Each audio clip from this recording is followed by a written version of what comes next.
So yun, hi mga ka-Geely EX5 EMI.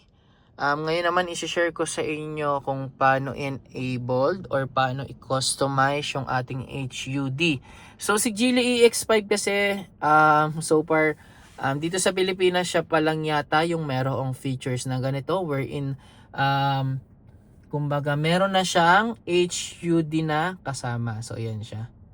Okay. So, kung di ako nagkakamali, 13 inches yung lawak niya dyan. So, yan yung nakikita ng driver pag nagda-drive siya. So, makikita mo dyan yung speed na nakikita mo dito. So, hindi mo na kailangan tumingin sa baba. Kita mo na siya dito sa screen. And at the same time, based on my experience, dito mo makikita mo rin dito yung mga nasa unahan mong sasakyan, sa gilid, yung mga ma-overtake sa'yo. Kahit mga tao, nakikita rin dito para ka naka-Tesla. And at the same time, dito mo rin makikita pag kami mabubunggo ka. Lalabas dito yung right, left sa unahan, tsaka right, left sa likod. Kami mabubunggo ka. Makikita mo rin siya dito. So ngayon, share ko sa inyo kung paano ba siya i-customize or paano siya ayusin sa settings. So, punta ka lang dito sa infotainment display. And then punta ka sa vehicle settings. Punta ka dito sa vehicle control. And then click mo lang itong HUD adjustment. So, pwede mo siyang i-disable kung hindi ka sanay na meron. Disable mo siya so hindi mo na siya makikita. Ngayon, i-enable ko siya. Ayan. Okay? So, currently, ito yung settings na meron sa kanya. Pwede mong taasan yung height. Pwede mong babaan yung height. Pwede mong taasan yung brightness. Pwede ibahin mo yung angle. Okay? Meron din siyang option na alam ba, sobrang lakas ng ulan. Di ba may tendency na pag sobrang lakas ng ulan, hindi mo siya makikita kasi puti eh. Puti din yung kulay niya. Meron siyang option na snow mode. So, si snow mode, pwede mong ibahin yung kulay niya. So, from black or dark gray dito sa line, pwede mo siyang gawing snow mode. So, magiging blue siya. So, kung ano yung nakikita mo dito, hindi makikita mo dito. So, ayan o. Naka-blue na siya. Okay? So, ngayon, i-disable ko yung snow mode. Mag-ibang kulay niyan. Okay? White. Pag in-enabled, blue. Okay? So, ngayon, pipindutin ko tong height and brightness para mapakita ko lang sa inyo kung paano siya i-customize. So, click mo lang height and brightness. So, brightness adjustment, mababago mo siya, right and left arrow. Ayan. Andito naman siya. And then, pagka naman height adjustment, ito siya. Up and down arrow. Okay?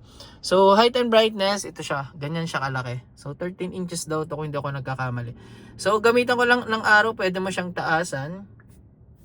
Ayan o. Pwede mo taasan yung brightness. Pwede mo babaan. Pwede mo taasan yung height. Ayan. Nag-a-adjust siya, diba? Okay? Nag-a-adjust siya. So, pwede mo taasan. Depende sa preferred mo. Pwede mo ring babaan.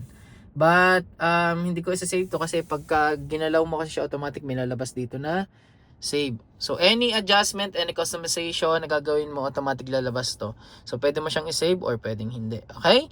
And then, for the angle, yan. Click ko si angle. Pwede mong i-reset dito. So, ayan siya. So, sa angle, syempre, gamit ka ng arrow. Kung gusto mong baguhin yung, ayan. Pakita ko sa inyo. So, gumagamit ako ng arrow. Yan, gumagalaw yung line. Okay? Balik ko lang. So, bali na setup ko na to based doon sa preferred ko tsaka sa height ko. So, hindi ko na siya isa-save. Kasi any changes na ginagawa mo, automatic lalabas siya eh. So, ayun siya. So, ito yung meron na sa HUD adjustment features ni Geely X5. Actually, wala ito sa iba. Magkakaroon ka lang ng ganito kung magpapalagay ka pa, but dito kasi kasama na siya sa unit upon release. So, isa rin to sa advantage ng features na meron si Geely EX5 EMI. So, aside from dito guys, yan. Since kung halimbawa kayo preferred nyo na merong ganito, mas maganda ilagay nyo na siya dito sa settings, sa inyong shortcut dito. Ayan. So, meron ka kasing option na dito mo siya para kasi dito ilang pindot ka pa eh. Ilang pindot ka pa bago ka makapunta. Dito isa lang. Ayan. So, kung paano ba siya ilagay dito? So, currently, nakalagay na kasi yung HUD adjustment sa akin.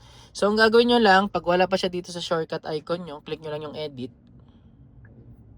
Edit. Tapos, hanapin nyo lang dito yung, for example, HUD, alisin ko muna. So, wala siya dito. So, hanapin nyo lang siya dito. Mabilis lang siya. Ayan. Tapos, click nyo lang yung plus. HUD adjustment add. Tapos, lagay ko siya dito.